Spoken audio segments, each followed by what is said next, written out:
Hello students, कैसे हैं आप सब। एक बार पुनः आप लोगों के सामने आज एक नए वीडियो के साथ। आज हम लोग वैद्युत के एक नए वीडियो को अध्ययन करेंगे। पिछले वीडियो में हमने ओम के नियम के विषय में जाना था, थोड़ा सा आउटलाइन हम उसके विषय में जाने थे। आज पुनः हम उसी से आगे बढ़ते हुए ओम के नियम का भी आउटलाइन लेंगे थोड़ा सा, और ओम के नियम का सत्यापन भी करेंगे कि किस तरह से ओम के नियम का सत्यापन किया जा सकता है। वैद्युत प्रतिरोध क्या होता है इसको भी जानेंगे, और विशिष्ट प्रतिरोध क्या होता है इसके विषय में भी चर्चा करेंगे। ठीक है, लेकिन इससे पहले हम आपको बता दें, आप लोग वीडियो को देख नहीं रहे हैं। हमने आपको पिछले वीडियो में भी बताया था कि आपकी जो पढ़ाई है अब इसी तरह चलेगी, ऑनलाइन ही चलनी है। ठीक है, तो अच्छा, आप क्या सोच रहे होंगे कि परीक्षा नज़दीक आएगी तो पढ़ लेंगे। देखिए, किसी चीज़ को तैयार करने के लिए शुरू से तैयारी करनी पड़ती है। अभी भी काफ़ी सारा समय है, आप अभी भी लग जाइए, लेकिन मानसिक रूप से तैयार होकर के लगिए। हम वीडियो डालते हैं तो देखते हैं 70 लोग देखे, 80 लोग देखे, उसी में 1-2 बार हम लोग भी देख लेते हैं, 1-2 बार 4 लोग स्टाफ के भी हो सकता है उसको देखते हो, यानी कुल मिलाकर के 70 बच्चे भी नहीं देखते। तो ऐसे इसका डालने का लाभ भी नहीं है, लेकिन कम से कम उन लोगों के लिए जो 70 बच्चे ऐसे हैं जिनको इसकी आवश्यकता है, जो उसको देखते हैं, उनके लिए ये वीडियो हम डाल रहे हैं। ठीक है, वो पढ़ें, कुछ पढ़ने वाले बच्चे भी हैं, निसंकोच पढ़िए आप लोग, इससे लाभ उठाइए। कहीं यदि कोई कमी रह गई हो, कहीं कोई समस्या हो, तो आप उसको हमारे नंबर पर व्हाट्सएप करके पूछ सकते हैं। ठीक है, या कमेंट करके उसको जो है पब्लिकली भी पूछ सकते हैं, वो हम उसके लिए हाजिर रहेंगे। ठीक है, इसी के साथ बता दें, चैनल को भी सब्सक्राइब कर लीजिए, नहीं किए हैं अब तक तो। ठीक है, आइए इसके विषय में जान लेते हैं थोड़ा सा। ओम का नियम क्या है, हमने क्या बताया था आपको, एक फार्मूला बताया था, V/I = R। ठीक है, यानी यदि किसी तार की भौतिक अवस्थाएं, किसी तार चालक की भौतिक अवस्थाएं जैसे ताप इत्यादि में परिवर्तन ना हो, यदि उसके ताप में परिवर्तन ना हो, तो क्या होता है, उसका जो विभवांतर है, उस पर लगा हुआ विभवांतर और उसमें बहने वाली धारा का अनुपात जो है वो क्या होता है, एक नियतांक होता है। ठीक है, जो चालक तार के सिरों के बीच विभवांतर लगा हुआ है, वो विभवांतर और उसमें बहने वाली धारा का जो अनुपात होता है वो क्या होता है, एक नियतांक होता है। ठीक है, नियत रहता है। यदि इसका मान जो है, जो ये नियतांक है, इसका मान किस पर निर्भर करता है, पदार्थ, चालक के पदार्थ पर। किस पदार्थ का चालक तार बना हुआ है उस पर निर्भर करता है, और किस पर निर्भर करता है, इसके ताप पर निर्भर करता है कि ताप कितना है, उसकी लंबाई पर निर्भर करता है। ठीक है, और उसकी मोटाई पर भी निर्भर करता है। बात समझे। तो इन सब फैक्टर्स पर निर्भर करता है किसका मान, किसका नियतांक। जो नियतांक है किस पर निर्भर करता है, चालक तार के पदार्थ पर, उसके ताप पर, उसकी लंबाई पर और उसकी मोटाई पर। इन सब फैक्टर्स पर, ठीक है, निर्भर करता है। इसे चालक का प्रतिरोध भी कहते हैं। आर का मतलब प्रतिरोध भी कहते हैं। तो प्रतिरोध = हो जाएगा, प्रतिरोध हो जाएगा विभवांतर बटे धारा। विभवांतर कौन सा, चालक तार के सिरों के बीच विभवांतर और उसमें बहने वाली धारा। ये हो गया, इसको क्या कहेंगे, वैद्युत प्रतिरोध कहेंगे। ठीक है, ये हो गया। अब प्रतिरोध भी किस पर निर्भर करता है, प्रतिरोध किस पर निर्भर करता है, उसकी लंबाई पर, लंबाई पर, चालक तार की मोटाई पर, मोटाई का मतलब अनुप्रस्थ काट के क्षेत्रफल पर, ताप पर, पदार्थ पर, इस सब पर निर्भर करता है।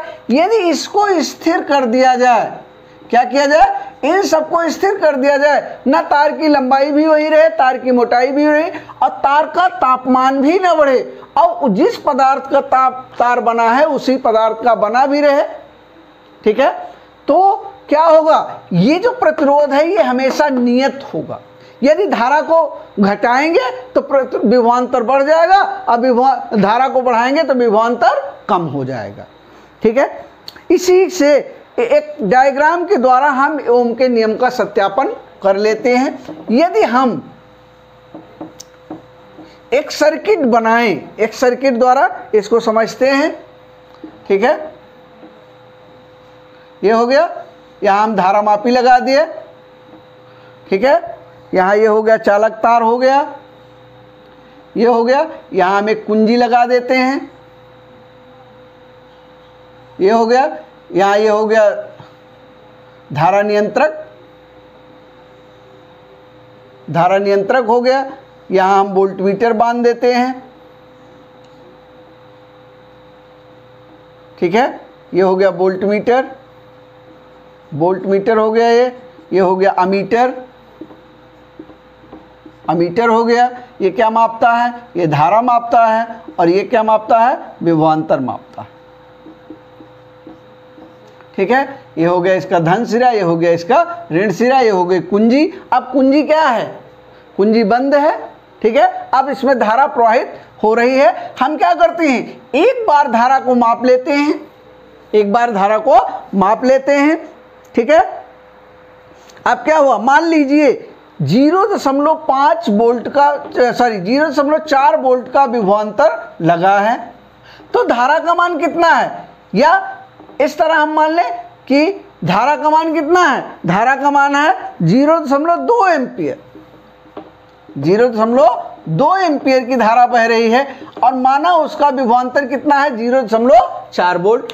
धारा के मान को बदल देते हैं। अब दूसरी बार धारा क्या हो गई, 0.8 एम्पियर कर दी हमने, धारा का मान बढ़ा दिया, तो अब विभवांतर क्या हो जाएगा, विभवांतर मान लीजिए 0.4 एम्पियर हो गया, 0.4 वोल्ट हो गया,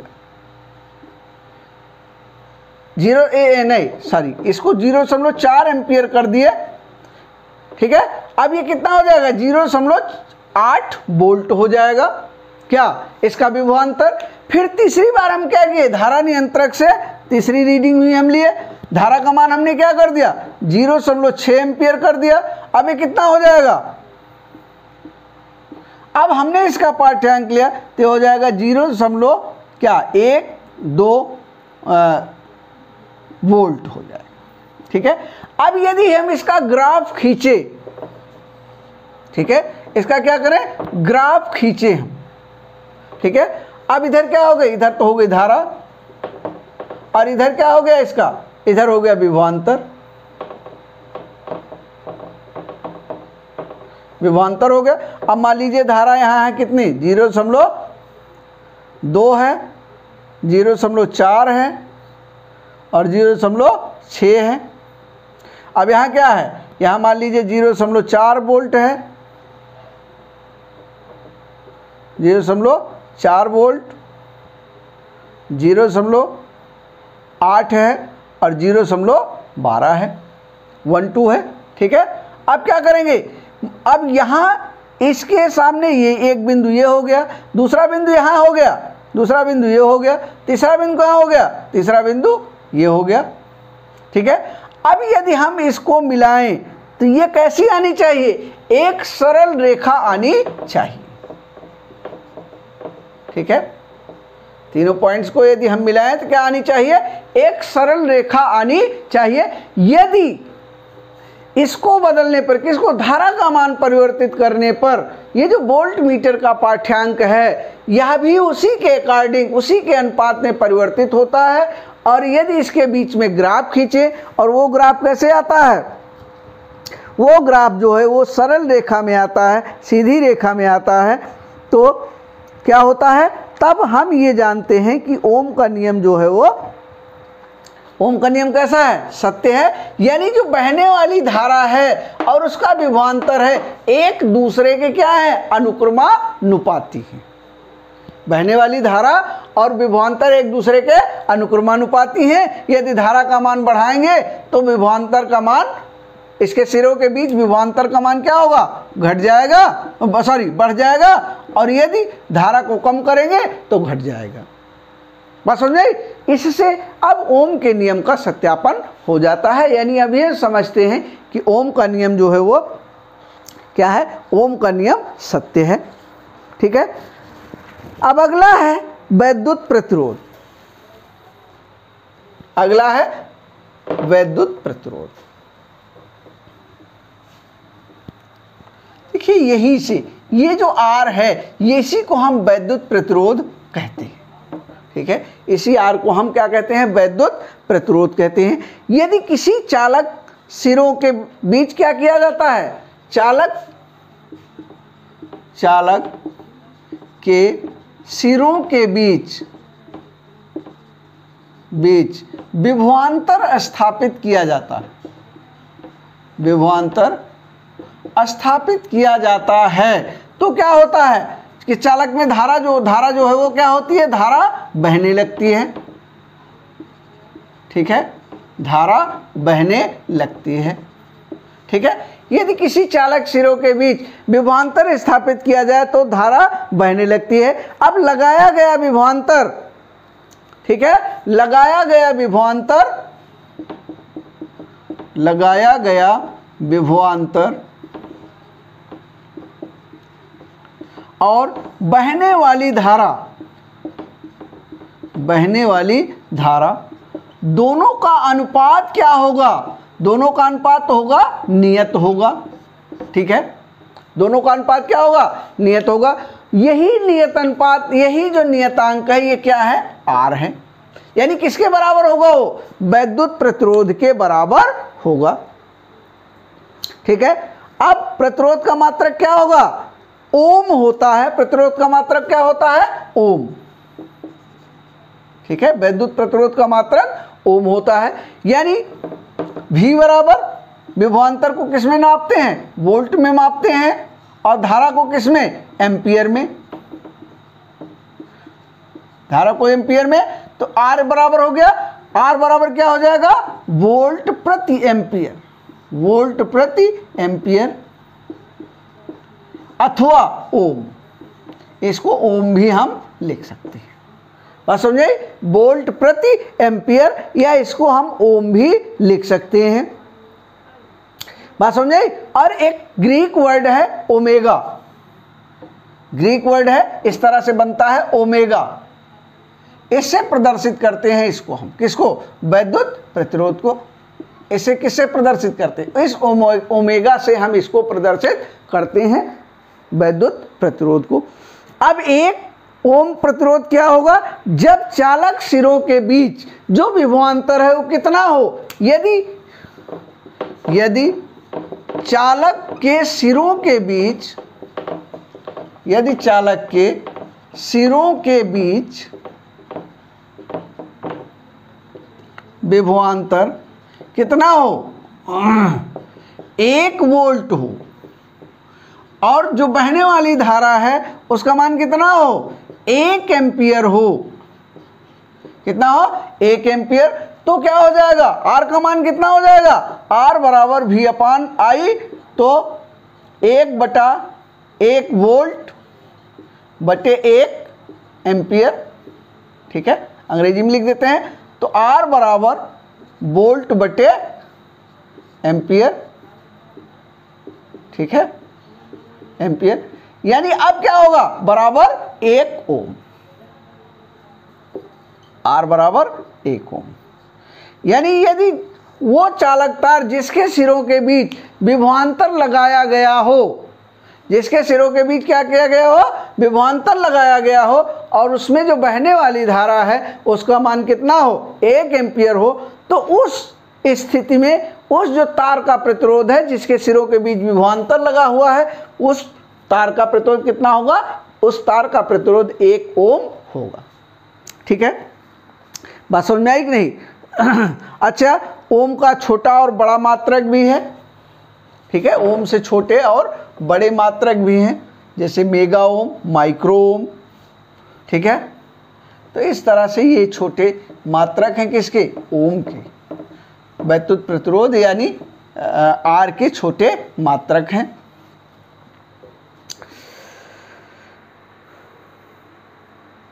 ठीक है, 1 मेगा ओम बराबर 10 की घात 6 ओम, 1 मेगा ओम बराबर 10 की घात 6 ओम, और 1 माइक्रो ओम, 1 माइक्रो ओम बराबर 10 की घात -6 ओम। ठीक है, यह है मेगा ओम, पूरा लिख देते हैं, नहीं आप लोग कंफ्यूज हो जाएंगे। 1 मेगा ओम, ठीक है, 10 की घात 6 ओम, और 1 माइक्रो ओम बराबर 10 की घात -6 ओम। ये हैं इसके छोटे और बड़े मात्रक। अब आ जाता है विशिष्ट प्रतिरोध। ठीक है, हमने अभी आपको बताया, जब हम ओम के नियम का सत्यापन कर रहे थे तो हमने बताया कि जो प्रतिरोध है वो किस पर निर्भर करता है, किसी चालक तार के पदार्थ पर। ठीक है, किस पर, किसी चालक के तार के प्रतिरोध पर। यानी यदि किसी चालक तार का प्रतिरोध एक विशिष्ट कंडीशन में 1 ओम है और कंडीशन सेम रखी जाए, टेम्परेचर सेम रखा जाए, तार की लंबाई मोटाई सेम रखी जाए, लेकिन तार का पदार्थ बदल दिया जाए, तो उसका प्रतिरोध भी क्या हो जाएगा, परिवर्तित हो जाएगा। ठीक है, तार का प्रतिरोध क्या हो जाएगा, परिवर्तित हो जाएगा। सारी कंडीशन सेम हो, केवल तार का पदार्थ क्या हो, परिवर्तित कर दिया जाए, तो वह भी क्या, तार का प्रतिरोध भी परिवर्तित हो जाएगा। ये हो गया। फिर तार के ताप पर, यदि तार का ताप बढ़ा दिया जाए, तार का क्या किया जाए, ताप बढ़ा दिया जाए, तो ताप बढ़ने पर प्रतिरोध भी बढ़ जाएगा। तार का ताप बढ़ने पर प्रतिरोध भी क्या होगा, प्रतिरोध भी बढ़ जाएगा। ठीक है, तार का ताप बढ़ाने पर। तीसरा है तार की लंबाई पर, तार की लंबाई पर। अब ये महत्वपूर्ण है, यदि कोई तार लंबा है, मान लीजिए 1 मीटर है और उसको बढ़ा क्या कर दिया जाए, 2 मीटर कर दिया जाए, तो प्रतिरोध भी कितना हो जाएगा, 2 ओम हो जाएगा। 1 मीटर का प्रतिरोध 1 ओम है, तो 2 मीटर का प्रतिरोध क्या हो जाएगा, 2 ओम हो जाएगा। यानी जो तार की लंबाई है, ठीक है, तार की लंबाई है, किसी तार का प्रतिरोध R is directly proportional to L। मान लीजिए किसी तार की लंबाई कितनी है, L है, और उसका प्रतिरोध R है, तो R is directly proportional to L, यानी R का मान बढ़ने पर L का मान भी बढ़ जाएगा। चौथा आता है तार की मोटाई पर, तार की मोटाई पर। ठीक है, तार की मोटाई पर। अब तार की मोटाई बढ़ने या घटने पर प्रतिरोध भी क्या होगा, प्रतिरोध में भी परिवर्तन हो जाएगा। तार की मोटाई क्या होगी, अधिक होगी, तो उसका प्रतिरोध जो है क्या होगा, कम होगा। तार की मोटाई बढ़ने पर प्रतिरोध कम हो जाएगा। और तार पतला होगा, कम होगी तार की मोटाई, तो प्रतिरोध जो है वो क्या होगा, बढ़ जाएगा। यानी अब हम कह सकते हैं, यदि अनुप्रस्थ काट का क्षेत्रफल, किसके, तार के अनुप्रस्थ काट का क्षेत्रफल अधिक होगा, तो प्रतिरोध भी क्या हो जाएगा, कम हो जाएगा। बात समझे। और तार का अनुप्रस्थ काट का क्षेत्रफल कम होगा, तो प्रतिरोध जो है वो बढ़ जाएगा, प्रतिरोध बढ़ जाएगा। बात समझेंगे नहीं समझे। यानी यदि तार का प्रतिरोध R हो और इसका अनुप्रस्थ काट का क्षेत्रफल कितना हो, A हो, तो R is directly proportional to 1/F। यानी जो प्रतिरोध है वो A के व्युत्क्रमानुपाती होता है। बात समझ आई। A के क्या होता है, व्युत्क्रमानुपाती होता है। अब यदि हम इसको समीकरण 1 मान ले, इसको क्या मान ले, 2 मान ले, 1 व 2 को मिला ले, तो R is directly proportional to L/A। ठीक है, इसको हम हटाएं तो R इज इक्वल टू हो जाएगा K L/A, जहां K क्या है, जहां के एक नियतांक है, क्या एक नियतांक है कि एक नियतांक है जिसका मान किस पर निर्भर करता है, तार के पदार्थ पर। इसका मान तार के पदार्थ पर निर्भर करता है। ठीक है, अब यहां से हम कर दें k इज इक्वल टू क्या हो जाएगा, k इज इक्वल टू हो जाएगा R A upon L. k is equal to हो जाएगा आर ए अपॉन यल। ठीक है, अब r का मात्रक क्या होता है हम लोग जानते हैं, ओम होता है। ए क्या है, क्षेत्रफल है, क्षेत्रफल का मात्रक क्या होगा, मीटर स्क्वायर होगा। और ये क्या होगा, यल का मात्रक मीटर होगा। अब 1 मीटर से मीटर स्क्वायर कट गया, तो अब यहां देख लेते हैं k इज इक्वल टू हो जाएगा ओम मीटर। ठीक है, k is equal to ohm metre. k को क्या कहेंगे, इसी k को कहेंगे विशिष्ट प्रतिरोध। तार का क्या होगा, ये विशिष्ट प्रतिरोध होगा। बात समझे, ये होगा क्या, विशिष्ट प्रतिरोध। अब मान लीजिए क्या हो गए,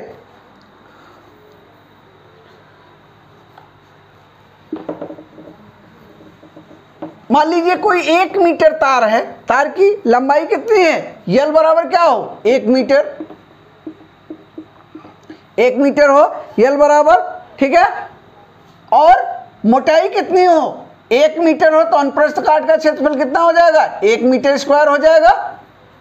ठीक है, अब यदि इसको रख दें तो k इज इक्वल टू हो जाएगा r, a की जगह 1 मीटर स्क्वायर और बट्टी क्या हो जाएगा 1 मीटर।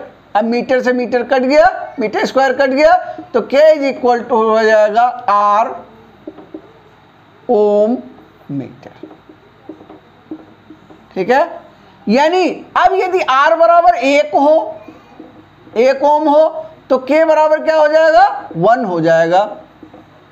यानी 1 मीटर लंबे और 1 मीटर मोटे अनुप्रस्थ काट का क्षेत्रफल यदि 1 वर्ग मीटर हो, अनुप्रस्थ काट का क्षेत्रफल कितना हो, 1 वर्ग मीटर हो, और तार की लंबाई कितनी हो, 1 मीटर हो, तो उसका जो प्रतिरोध होगा वो किसके बराबर होगा, विशिष्ट प्रतिरोध के बराबर होगा। ठीक है, यानी उस तार का प्रतिरोध कितना होगा, उसके विशिष्ट प्रतिरोध के बराबर होगा। यही तार का विशिष्ट प्रतिरोध है। ठीक है, ये हो गया। अब हम लोग सेल का आंतरिक प्रतिरोध पढ़ेंगे। सेल का आंतरिक प्रतिरोध हम लोग दूसरे वीडियो में पढ़ेंगे। आपकी जो भी समझ में यहाँ ना आया हो, आप उसको हमसे पूछिए, चाहे कमेंट करके पूछिए, चाहे हमारे पर्सनल नंबर पर डिस्क्रिप्शन में नीचे व्हाट्सएप नंबर दिया हुआ है, उससे आप जो है वो पूछ सकते हैं। ठीक है, इस वीडियो को हम यहीं समाप्त कर रहे हैं। आपका वीडियो देखने के लिए बहुत बहुत धन्यवाद।